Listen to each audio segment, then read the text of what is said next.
Knott's Berry Farm is a very popular theme park located in Buena, California. It is owned and operated by Cedar Fair and boasts a roller coaster lineup that's good for families and thrill seekers alike. With this being one of my home parks, I've been a season pass holder for a while now, and I couldn't even begin to tell you how many amazing memories I've had at this park over the years. Without it, I'm not even sure I'd be the coaster enthusiast I am today. With 10 operating roller coasters at the park, they have a couple of very solid standout rides and a great supporting cast to choose from as well. In today's video, we will be ranking these 10 coasters from worst to best based off of my past experiences. But before we get into this list, I'd like to mention that we are getting very close to 1,000 subscribers, and it would mean the world to me if you could help out with that. Like the video, share it, do whatever you can to support the channel, and without further ado, let's get into the video. Number 10, Timberline Twister. Timberline Twister is the smallest coaster in Knott's Berry Farm's history, and it's just one of 2 manufactured by Bradley & Kay that are currently in operation. The ride features a very basic yet janky layout consisting of a couple of turns and airtime hills. Now, despite the fact that this ride has a height limit of 69 inches, when I attempted to get the credit in 2018, I was able to get on with no problem at all, and to this day, I have one of the few Timberline Twister POV videos on YouTube. Number 9, CoasterRider. Quite possibly my least favorite Wild Mouse coaster I've ridden to date is CoasterRider. Although the layout is identical to another Wild Mouse coaster I've ridden, Fly at Canada's Wonderland, that one is actually decent.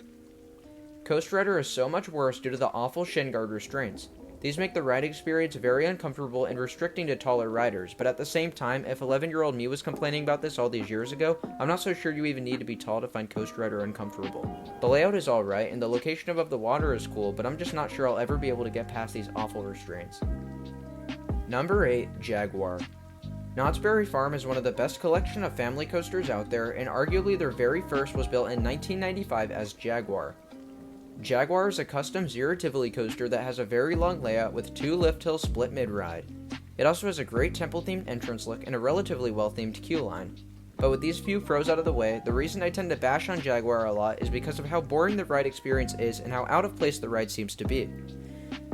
It literally goes over pathways that aren't even remotely close to the ride's entrance, and it's just so loud and obnoxious. Jaguar is one of those coasters that I grew up riding, so for the sake of this video I'll give it a pass, but the only real compliment I can give it is that it's superior to CoasterRider.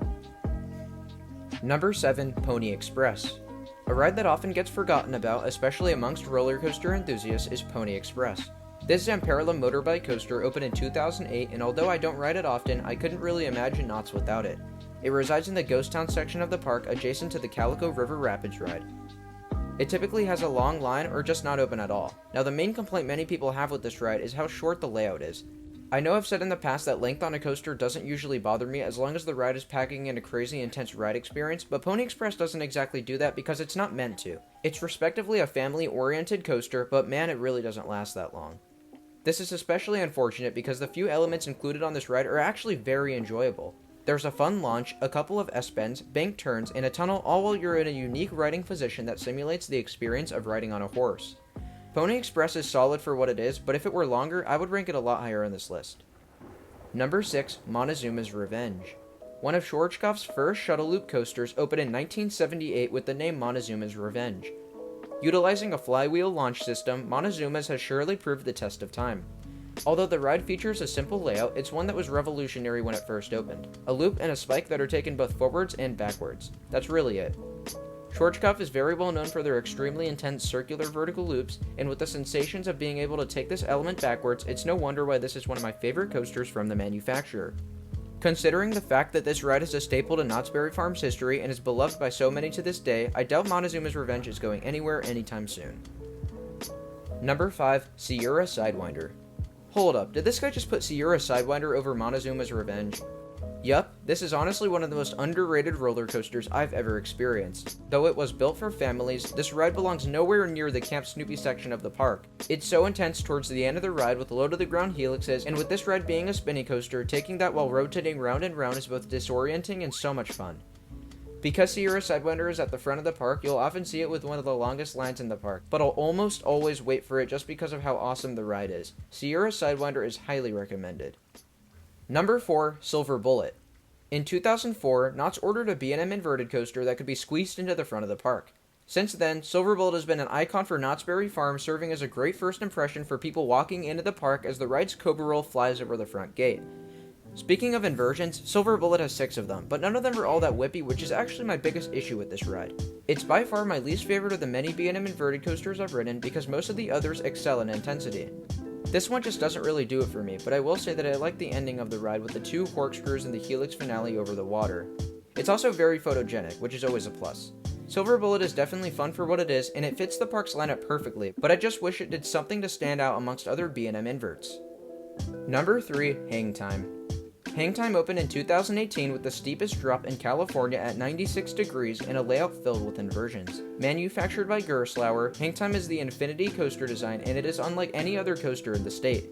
With an awesome vertical lift hill, a crazy first drop, a couple of amazing airtime moments, and a bit of hangtime as said in the name, this coaster has quite a lot to offer. It's definitely not perfect, but it checks off all the boxes for what I'd expect out of a ride like this. Another thing to note is that this coaster really comes to life at night. This is due to its beautiful lighting package that was put together by KCL Engineering. It makes watching the ride almost as satisfying as it would be to ride it. Still, day or night, Hangtime will always be one of my favorites in the park. Number 2, Xcelerator. Intamin's first ever Xcelerator coaster was built in 2002, and after all these years, it's still one of the most thrilling rides in Southern California. My favorite element on Xcelerator, and the thing that it's most well known for, is the exhilarating hydraulic launch at the beginning of the ride. This blasts riders of speeds of up to 82 miles per hour in just 2.3 seconds. This is one of the best launches I've ever experienced, and it'll really pin your head to the back of the seat if you aren't expecting it. Following the launch is a 205-foot tall top hat that soon after thrusts you downwards as you begin to pick up all the speed that you started out with. All that's left from here is 2 ginormous overbanked turns that actually inflict a surprising amount of positive G-force on riders. Xcelerator may be very short, but man is it an adrenaline-pumping ride. Number 1, GhostRider. The king of coasters at Knott's Berry Farm rightfully belongs to GhostRider, a spectacular wooden roller coaster that hauls through its layout like no other I've experienced. The ride was manufactured by Custom Coasters International in 1998, but was said to have gotten pretty rough and uncomfortable over the years, so in 2016, the ride had a huge overhaul done to improve the overall experience of the coaster. Even though I never got to ride the old GhostRider, I think it's safe to say that Great Coasters International did a great job at transforming this old rickety wood coaster into an absolute work of art. With 4,533 feet of track, GhostRider will take you way outside the park and makes for a coaster that never seems to end. During the second half of the ride, you are weaving in and around the ride structure while going through airtime hills and hardly banked turns with crazy amount of lateral G-forces. Now, I know I said Hangtime really shines at night, but GhostRider offers one of the best night rides you can get on any coaster in the world. It's hard to explain, but earlier when I told you that this coaster hauls like no other I've ever seen, I really meant that. To this day, GhostRider is one of the best wood coasters I've ever been on, and I don't see that changing anytime soon.